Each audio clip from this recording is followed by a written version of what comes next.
આ સંસારમાં જન્મ્યા ગોવિંદ ના ગુણ ગાવા, 84 ટાળવા જન્મ્યા ગોવિંદ ના ગુણ ગા. એક જ મોકો છે વિઠ્ઠલમાં, લાસ્ટ એન્ડ ફાઇનલ.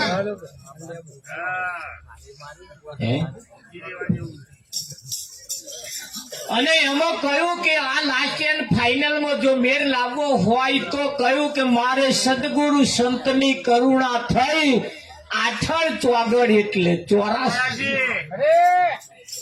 આઠળ ચોગડ માં આવું નહીં. 4 વાણી નહીં, 4 ખોણી નહીં, જમના દૂત શું જાશે? શું લઈ જવાના? શું લઈ જવાના છે બળદેવ?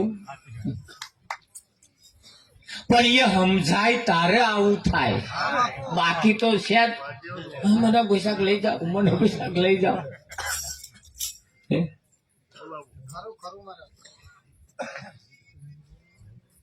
કશાય દાવના ના રહ્યા હોય તોય તમે જેને બોલાવા માંગો, તમે જેને ભજો છો એમેનું તો પેલા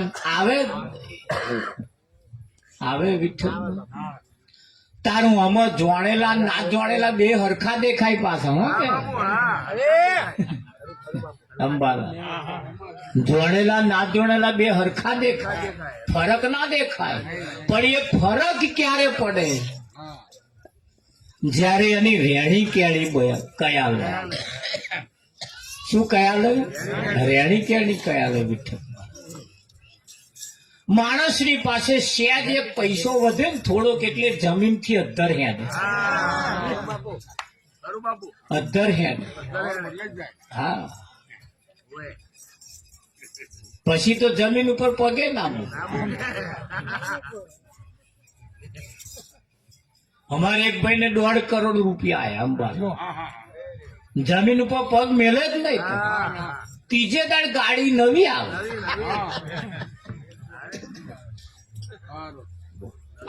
આજ કાઠિયાવાડ ઉપડ્યો હોય તો કાલ આમ પડે. અને ત્રીજે ગેટ બૂમ પાડે વિઠ્ઠલ ફલાણી. આ તમારા તીન પપ્પા કે હું આમ જવાનું કેતા હતા, જવું હે.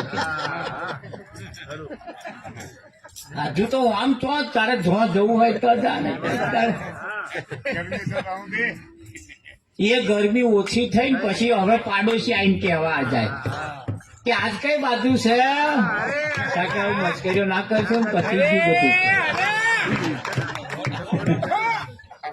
હવે કે કોણ કહે જવાની ઈચ્છા નહીં કે ગોવે જવું.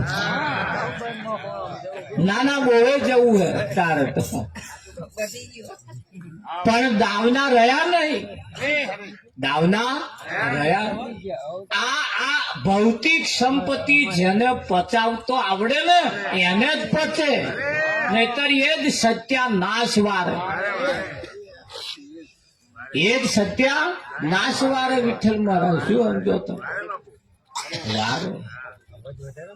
તાર આધ્યાત્મિક એવી છે અંબાલા. હા, ચોખ્ખું ઘી પીવું હોય તો એકદા પી દેજો વાળકી, અને બૂટ પહેરી રાખજો. પછી ખબર પડે.